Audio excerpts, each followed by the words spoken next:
Een grote brand had woensdag een plaats in Wiens voor een grutpad in de Jiskelijn. Troch nog onbekende oorzaak rekken het rijden tek in de brand en het vuur vrijde hem gauw uit. In de plaats zit een bed en brochtje en op het stuit van de brand wie er een groep van zoontjes studenten binnen. Die konden alle keren op het tijd boeten komen. Het tal mensen met een WW-uitkering in Friesland is in januari maar goed 11% omheen gegaan naar goed 18.000.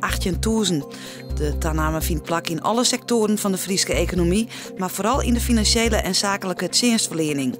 Opvallend is verder de groei van het tal uitkeringsvragen in de zorg.